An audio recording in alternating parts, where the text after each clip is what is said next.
사도신경 우리 신앙이 하나인 것을 고백하겠습니다. 나는 전능하신 아버지 하나님, 천지의 창조주를 믿습니다. 나는 그의 유일하신 아들 우리 주 예수 그리스도를 믿습니다. 그는 성령으로 잉태되어 동정녀 마리아에게서 나시고 본디오 빌라도에게 고난을 받아 십자가에 못 박혀 죽으시고 장사된 지 사흘 만에 죽은 자 가운데서 다시 살아나셨으며 하늘에 오르시어 전능하신 아버지 하나님 우편에 앉아 계시다가 거기로부터 살아있는 자와 죽은 자를 심판하려 오십니다. 나는 성령을 믿으며 거룩한 공교회와 성도의 교제와 죄를 용서받는 것과 몸의 부활과 영생을 믿습니다. 아멘. 찬송가 180장, 우리 180장 우리 힘차게 하나님의 나팔 소리 전지진동할 때에 우리 박수치고 찬양하겠습니다.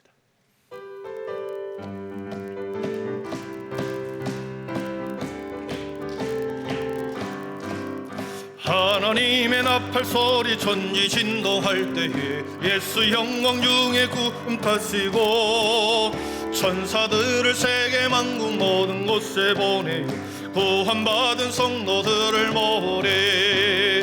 나팔 불 때 나의 이름, 나팔 불 때 나의 이름, 나팔 불 때 나의 이름, 부를 때에 잔치 참여하. 하나님의 나팔 소리, 하나님의 나팔 소리 전지진동할 때에 예수 영광 중에 구름 타시고 전사들을 세계 만국 모든 곳에 보내어 구원받은 성도들을 모으리. 아멘.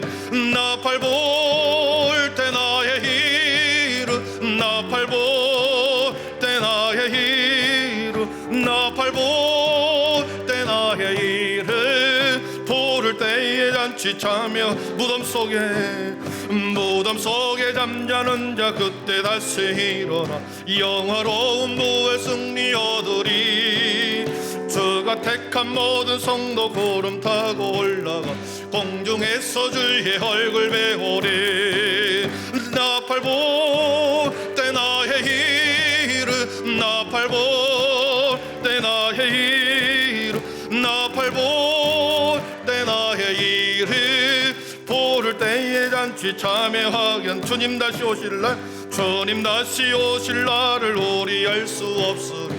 항상 기도하고 깨어 있어서 기쁨으로 보좌 앞에 우리 나가서도록 그때까지 참고 기다리겠네. 아멘. 나팔 불 때 나의 이름, 나팔 불 때 나의 이름, 나팔 불 때 나의 이름, 부를 때에 단치 차. 주님 다시 오실 날을, 주님 다시 오실 날을 오래 할 수 없으리.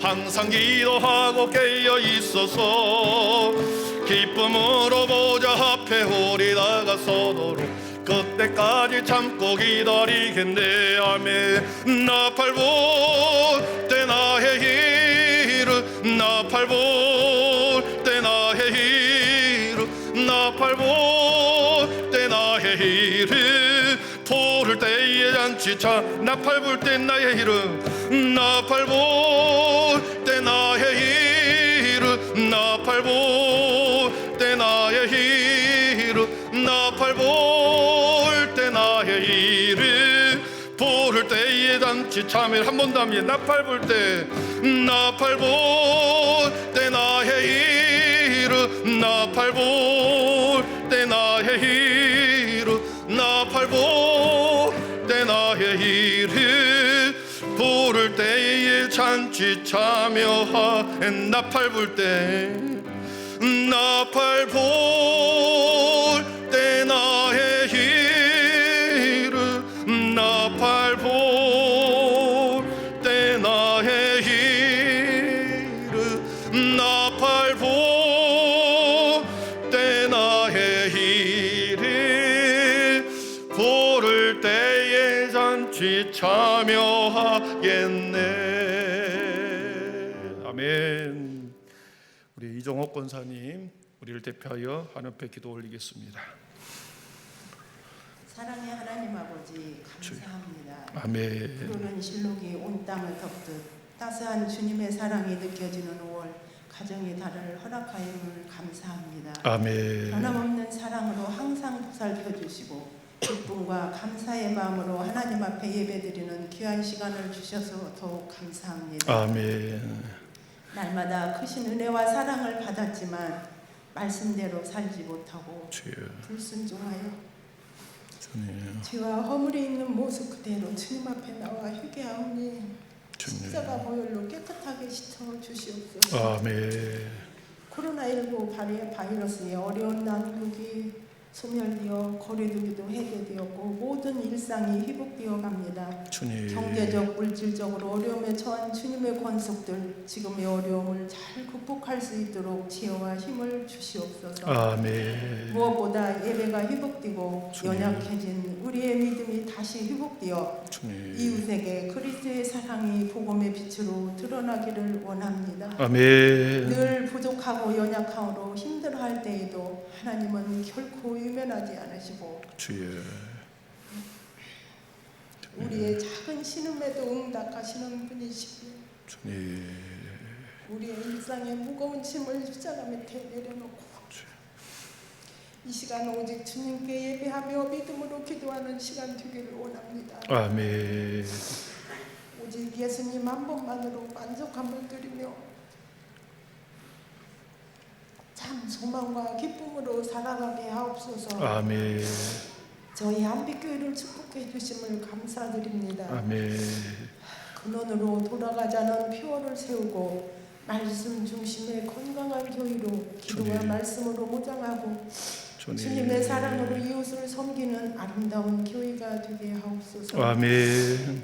우리의 일상이 회복되어 예배가 회복됨으로 마음껏 주님을 찬양하고 부르짖어 기도하는 시간이 하루속히 이루어지게 하옵소서. 아멘.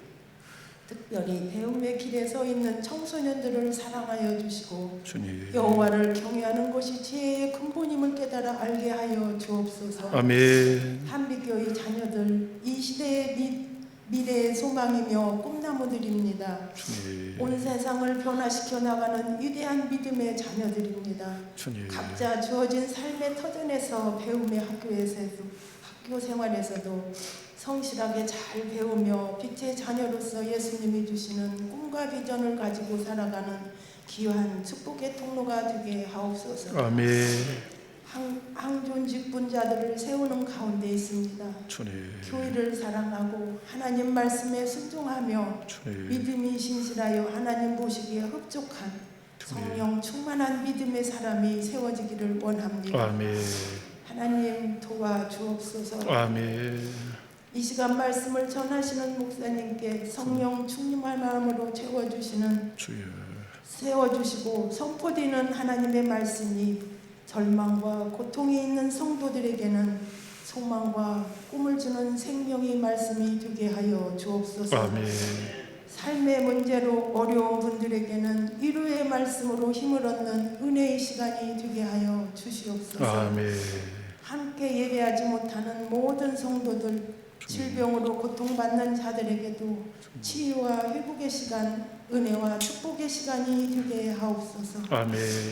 우리 가운데 함께하신 주님의 은혜에 감사드리며 우리의 삶의 전부이신 예수님의 이름으로 기도드립니다. 아멘.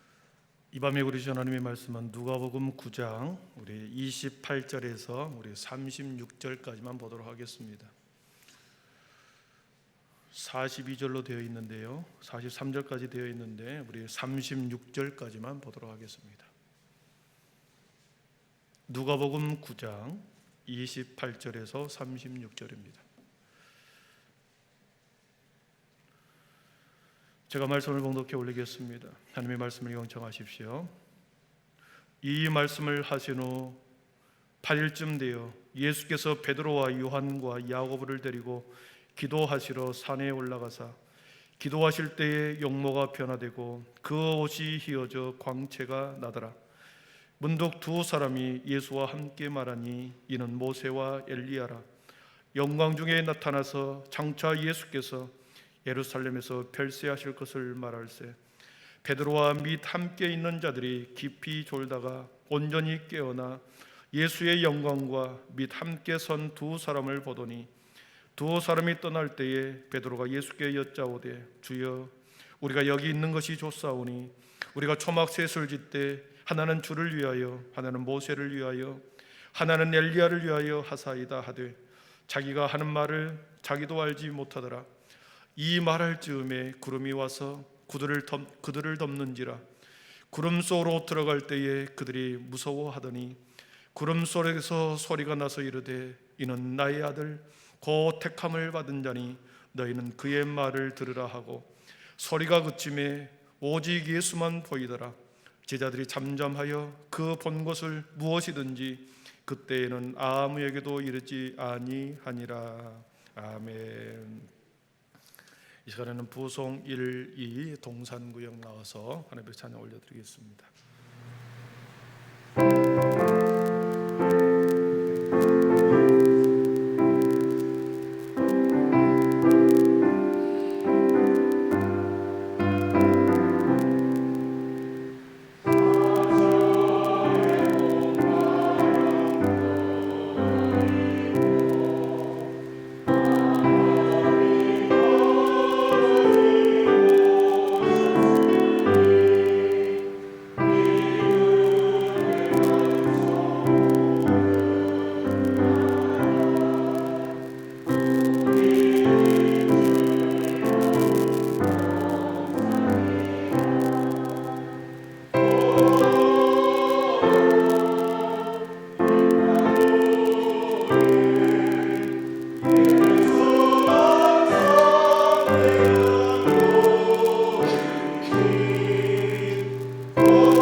아멘. 영광의 박수 올려드리겠습니다. 예, 감사합니다.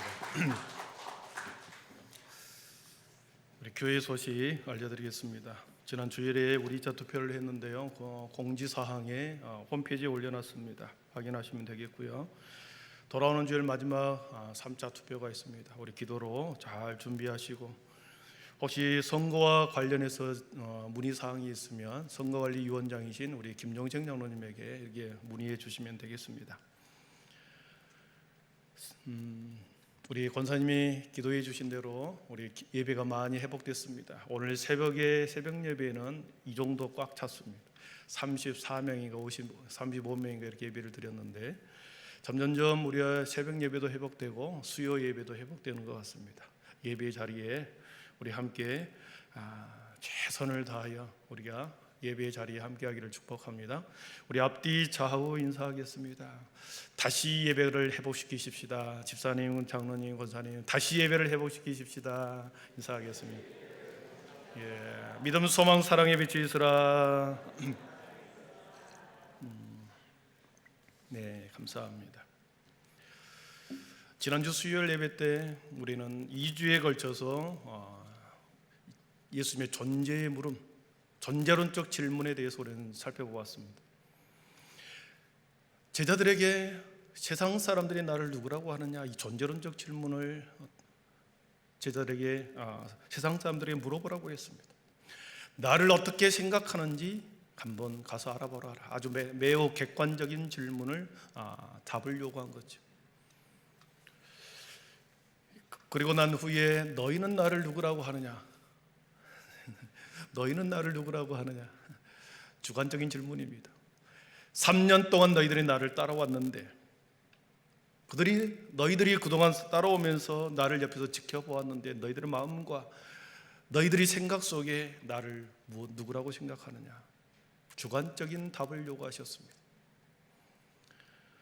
이 예수님의 존재에 대한 질문에 대해서 우리들이 어떻게 대답하느냐에 따라서 우리가 예수님에 대한 우리의 인식, 우리의 생각, 우리의 마음의 고백인 거죠.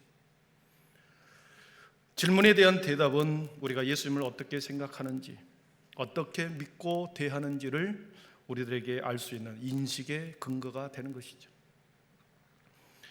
이 질문에 오늘은 이 땅의 모든 사람들뿐만 아니라 예수님의 제자라고 하면서 따라가는 우리들에게 또한 던져지는 질문이다 그랬습니다. 우리들에게 자신에게 질문해 보아야 할 질문이다. 만약 우리들이 성경에서 나온 수많은 선지자 중에 한 사람으로 예수님을 고백하면 우리의 믿음은 거기에, 믿음의 척도를 거기에 보여주는 거죠. 그 수준으로 보여주는 겁니다. 우리가 학교에서 배웠듯이 4대 성인 중에 한 사람으로 예수를 그렇게 고백한다고 한다면 우리의 영적인 수준은 또한 거기에 있는 거죠.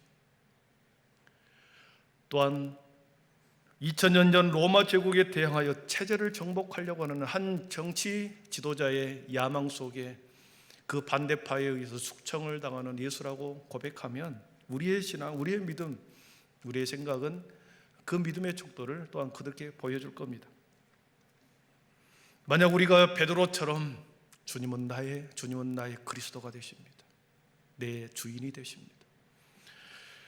내 메시아가 되시고 구원자로 우리가 고백한다고 한다면 우리의 믿음은 베드로의 믿음의 수준이 되는 것이죠. 사랑하는 성도 여러분, 현재 여러분의 믿음의 수준은 어디에 있습니까? 어떻습니까?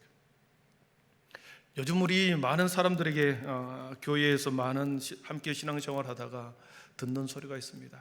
목사님으로부터 상처를 입었습니다. 본의 아니게 제대로 인사를 받지 않아가지고 목사님이 나를 무시했다. 그런 경우가 있습니다. 장로님이나 권사님을 통하여 내가 무시당하는 대우를 받았다. 그래서 내가 상처를 입었다. 그러면 그동안 그래서 내 자신이 매우 기분이 나쁘다. 그러면서 내가 그동안 믿어왔던 그 신앙날의 믿음 생활, 신앙 생활 다 내팽개치고 교회를 떠나가 버린 사람도 있습니다. 신앙생활을 매우 감정적으로 하는 것이죠. 믿음의 본질, 신앙의 본질, 그리고 말씀의 본질을 붙잡고 신앙생활하는 것이 아니었다는 것을 보여주는 거지. 비본질적인 것을 붙들고 살아갔기 때문에 하나의 종교 생활을 하다가 쉽게 넘어지는 경우가 보게 됩니다. 우리들이 누군가로 인하여 어떤 것에 무언가로 인하여 우리의 믿음이 실족하게 되었고 우리가 상처를 입게 되었다라고 하면 여러분 가만히 들여다보십시오. 말씀 때문이 아니라 인간관계 때문이라는 것을 우리는 쉽게 알 수 있습니다. 진리의 말씀에 대한 오해나 잘못된 해석이나 잘못된 적용으로 인해서 내가 상처를 입기보다는 인간관계의 미숙함, 인간관계에서 오는 오해로 인한 경우가 많은 것을 우리는 알 수 있습니다. 여러분, 신앙생활은 인간관계를 포함하여 그것을 뛰어넘는 삶과 생활을 의미합니다. 실족하게 하고 실망하게 하는 것, 그 이상을 볼 줄 아는 것이 여러분 성숙한 성도의 모습인 것이죠. 바울 사도가 그랬습니다. 내가 장성한 후에는 어린 나이의 일을 버렸다. 장성한 후에는 어린 아이와 같은 유치한 행동, 유치한 말, 그런 모든 것을 버렸다. 그렇게 하지 않습니까? 오랜 예배 생활과 신앙 생활을 통하여 우리가 조금씩 유치한 행동을 벗어가고 우리의 말씀의 유치함, 행동의 유치함, 말의 유치함을 점점 벗어가면서 성숙한, 그리고 더 본질에 가깝게, 그리고 그 이면적인 것을 들여다보면서 추구하면서 살아가는 것, 그렇게 살아갈 때 우리의 믿음은 점점 더 성숙한 그리스도인으로 변해가는 게 되지 않겠습니까? 엘리 제사장의 두 아들은 성전에서 자랐습니다. 어렸을 때부터 태어나자마자 성전에서 자랐죠. 그러나 성전에서 오랜 시간 자랐지만 하나님을 경홀히 여겼습니다. 제사를 무시했습니다. 하나님께 드리는 제사를 방자하게 드렸습니다. 하나님 앞에 드릴 것을 먼저 자신이 꺼내서 먹어버린 그런 방자한 제사를 드렸습니다. 그로 인하여 그의 자식들의 모든 축복의 문이 다 닫혀버린 거 아닙니까? 성전 안에서 얼마나 오랫동안 살았느냐가 문제가 아닙니다. 내가 교회 생활을 얼마나 오랫동안 했느냐, 이것이 문제가 아니죠. 얼마나 교회 안에 내가 얼마나 공헌했고 헌신한 시간이 얼마나 되었느냐, 이것이 중요한 것이 아닙니다. 우리의 내면이 과연 예수님을 내 주인으로 왕으로 모시고 살고 있는가? 다시 오실 재림의 주님을 내가 매일매일 고대하며 살고 있는가? 여기에 초점이 있어야 되죠. 그제도 오지 않으셨던 예수님, 어제도 오지 않으셨던 예수님, 만약에 오늘 오신다고 한다면 나는 신랑을 맞을 준비가 되어 있는가? 여러분, 이 마음으로, 이 관심과 초점으로 살아가는 것이 신앙생활 아니겠습니까? 우리가 다른 사람이 놀러 갈 때 주예전에 와서 우리가 예배하는 이유는 지금 예수님이 오신다고 한다면 나는 그 주님을 신랑으로 맞이할 수 있을까? 그리고 영원한 주님이 만들어 놓으신 그 길을 따라 생명의 나라로 들어갈 수 있을까? 여기에 초점이 있어야, 그 본질을 붙들어야 진정한 성숙한 그리스도인이라고 말하지 않겠습니까? 예수님의 제자들을 데리고 황제의 도시로 갔다 그랬습니다. 이 질문은 목숨을 거는 질문이다 그랬습니다. 예수님의 목숨을 걸었고 그 대답에 대한 대답을 한 제자들의 목숨을 건 질문이었다 그랬습니다. 화려한 도시, 황제의 그 도시에서 목숨을 걸고 하는 질문이요 또한 대답이었습니다. 왜 예수님은 회당이라고 하는 곳, 지적인 수준이 높은 사람들이 있는 그곳에서 토론하는 가운데, 진지하게 토론하고 질문하는 가운데 대답하는 것이 아니라 가장 화려하고 황제의 권위에 도전할 수 있는 그런 곳에서 생명을 내어놓고 한 질문이었을까? 예수님이 자신의 생명뿐만 아니라 제자들의 생명을 담보로 해서 이런 질문을 했을까 하는 것입니다. 그 이유는 생명의 길을 가기 위함 때문이었습니다. 생명의 길. 우리 주님은 그 생명의 길은 반드시 죽음을 통과하는 것이었기 때문에 죽음을 담보로 하는, 죽음과 맞바꾼 질문이었다라는 거죠. 죽음을 통해서만 그 생명의 길을 가기 위해서 제자들의 마음속에 과연 죽음을 이길 생명의 길을 걸어갈 수 있을까라고 하는 의미에서 거기에서 질문을 했던 것이었습니다. 그러면서 예수님이 23절에, 오늘 우리가 28절부터 읽었지만 23절을 한번 보십시오. 궁극적으로 예수님이 말씀하고자 하는 바는 거기에 있었습니다. 23절을 우리 한번 같이 읽어보겠습니다. 또 무리에게 이르시되 아무든지 나를 따라오려거든 자기를 부인하고 날마다 제 십자가를 지고 나를 따를 것이니라. 아멘. 여기 불을 좀 에어컨을 좀 꺼버리게 우리 권사님. 나를 따라오거든 자기를 부인하고 날마다 제 십자가를 지고 나를 따라오라.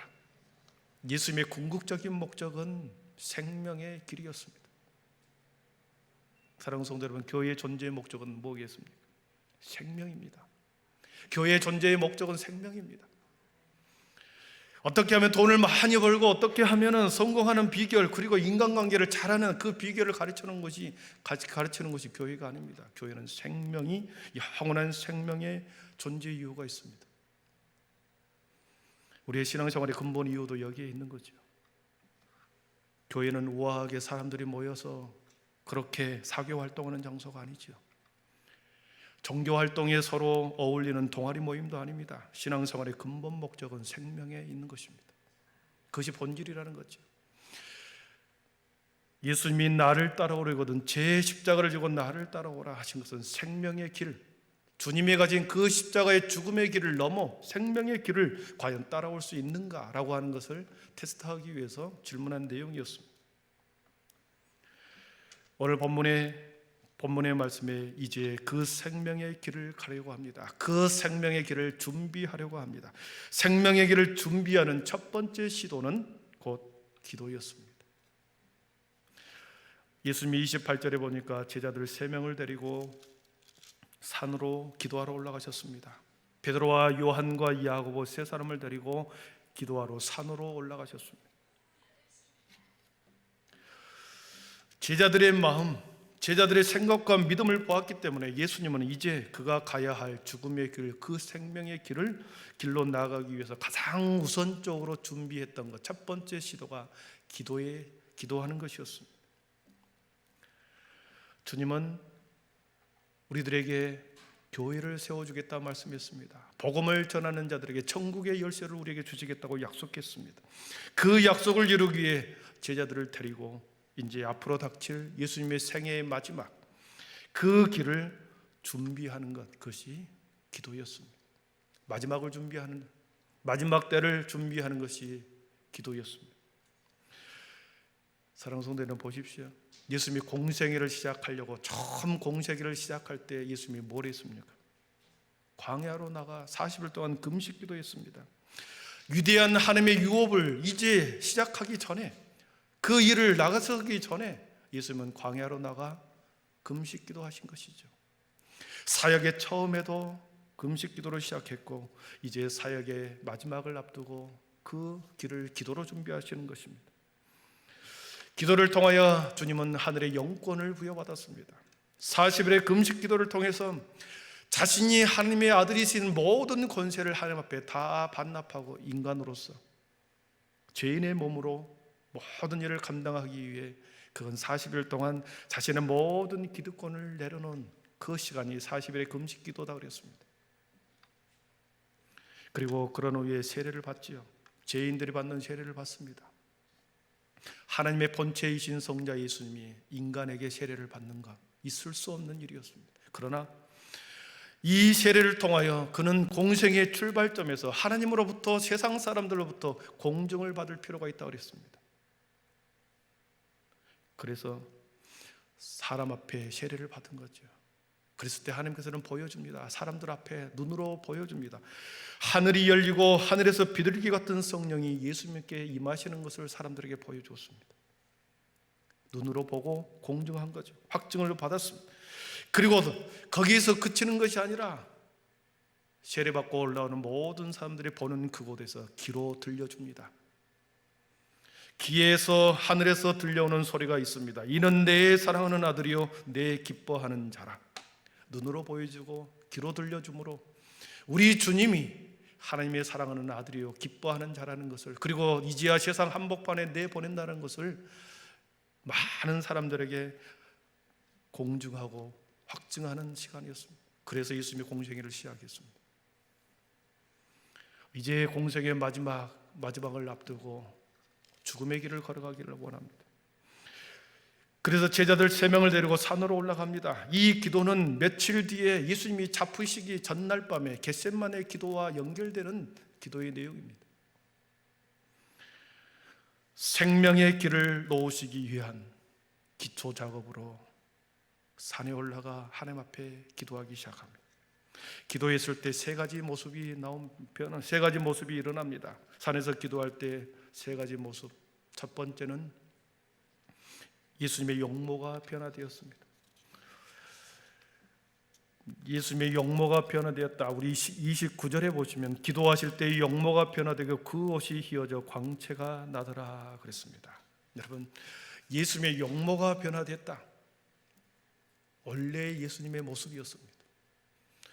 그동안에는 예수님께서 이 사람의 몸으로 모든 권세를 다 반납하고 인간으로서 모든 죽음의 길을 걸어가야 했기 때문에 그 하나님의 광채를 하나님이 다 거둬간 거죠. 그러나 이제 끝에 와서 그의 모습이 용모가 변하여 광채가 되었다. 용모가 변화되었다. 원래 자신의 모습으로 자신의 모습을 드러내 보인 것입니다.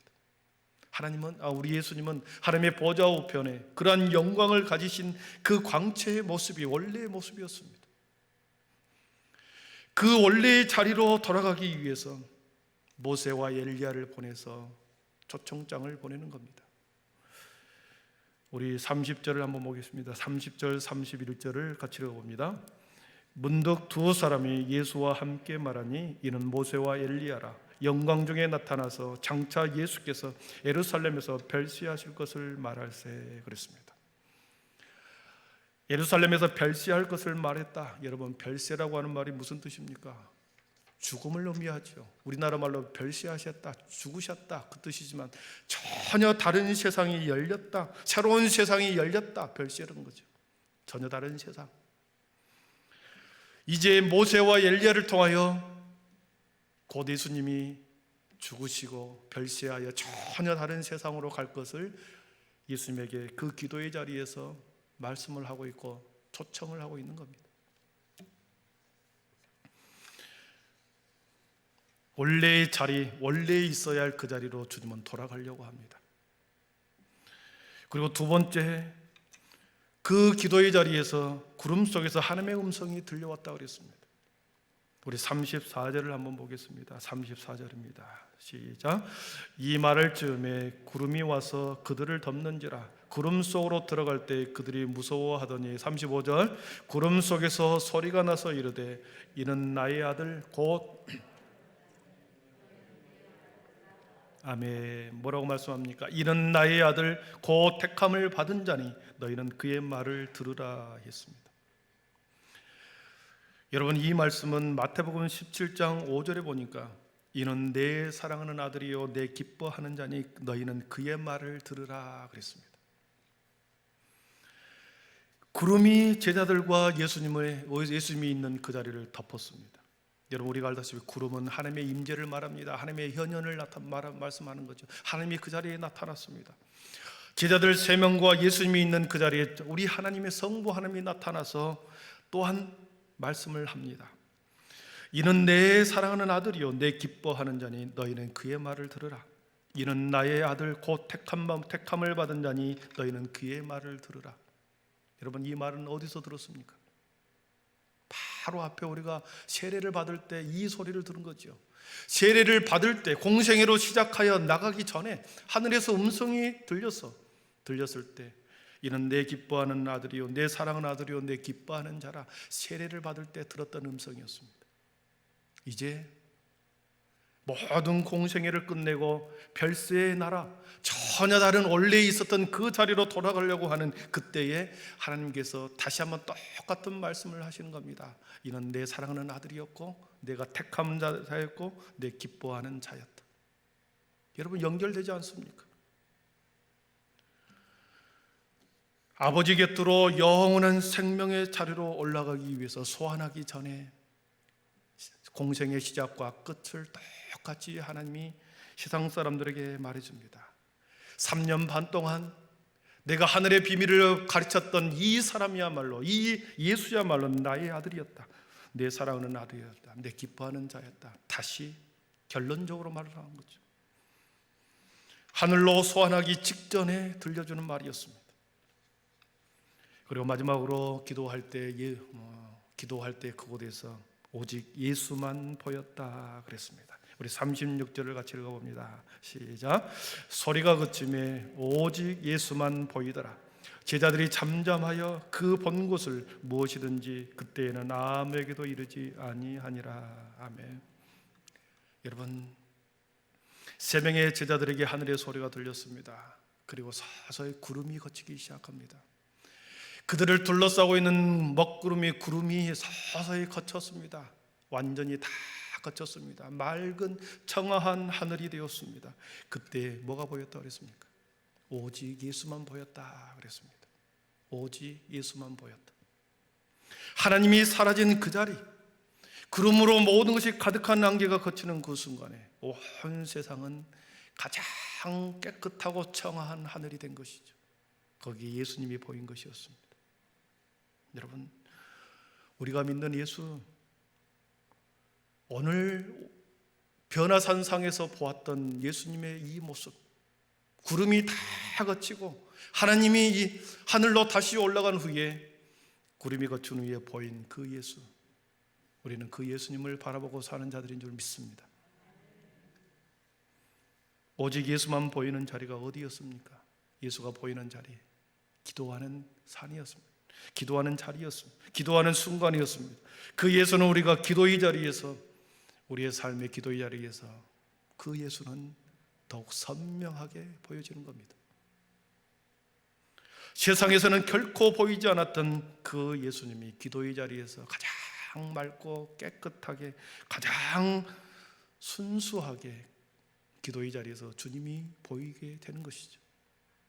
여러분, 그래서 기도가 매우 중요하다고 그랬습니다. 하나님과의 대화일 뿐만 아니라 하나님의 모습을, 예수님의 모습을 가장 깨끗하고 맑게 바라볼 수 있는 그 순간이 기도의 자리인 것이죠. 가장 순수하고 맑은 예수님의 모습은 모든 영혼들을 다 깨끗하게 맑게 할 수 있는 생명의 근원이 우리 예수님이신 것이죠. 그래서 오직 예수가 생명이시다. 오직 예수가 영생의 길이시다. 오직 예수가 모든 인생길의 답이시다. 여러분, 이 말씀으로 여러분 살아가기를 축복합니다. 기도의 자리에서 다시 확인하십시오. 여러분의 내면 속에 무엇을 꿈꾸고 있는지 본질을 들여다보십시오. 누가복음의 말씀을 수요일 밤마다 전하는 이유는 복음의 본질로 돌아가자기 때문에 계속해서 복음이 무엇을 말씀하시는가를 우리가 계속해서 들여다보고 있습니다. 신앙생활 하는 것, 여러분 뭡니까? 화려함을 추구하는 것이 아니죠. 본질로 돌아가는 것입니다. 복음으로 돌아가는 것입니다. 가장 순수한 주님을 다시 만나는 시간인 것이죠. 여러분, 그런 믿음으로 살아가기를 축복합니다. 기도하겠습니다. 사랑의 하나님, 감사합니다. 세 명의 제자들을 데리고 산으로 가셔서 그의 모습을 변화시켜 주셨습니다. 원래 자신의 모습을 세 명의 제자들에게 보여주었습니다. 영광의 광채로 가득하신 그 모습을 한 번도 보여주지 않았는데 세 명의 제자들에게 원래의 모습을 보여주었습니다. 예수님이 있는 자리, 원래의 자리, 하나님의 보좌 우편의 영광의 자리로 돌아가려고 할 때 주님, 소 한 짱을 들고 모세와 엘리야가 나타났습니다. 다시 아버지 하나님 그곳으로 주님은 들어가야 하는데 제자들에게 내가 떠나가도 나의 뒤를 자기의 십자가를 지고 따라올 수 있는지 시험했고 그 시험에 합격하여 주님은 그 길을 걸어가게 되었습니다. 하나님, 우리의 신앙생활과 삶이 주님 본질을 붙들게 하여 주옵소서. 가장 맑고 청아한 주님의 모습을 바라보면서 하나님 그것을 그리워하면서 아버지 근원으로 돌아가며 복음의 본질로 돌아가서 하나님 내 속에 끊임없는 욕망과 야망과 욕정들을 끊어내고 다시 주님 앞에 순수한 자로 살아가게 하여 주시옵소서. 참 그리스도인, 진정한 그리스도인으로 날마다 변화되어 어린아이와 같이 살아갈 것이 아니라 장성한 성인의 모습으로 주님 부록의 나이를 가진 우리 교회처럼 그렇게 장성한 믿음의 사람이 되게 하여 주시옵소서. 예수님의 이름으로 기도하옵나이다. 아멘.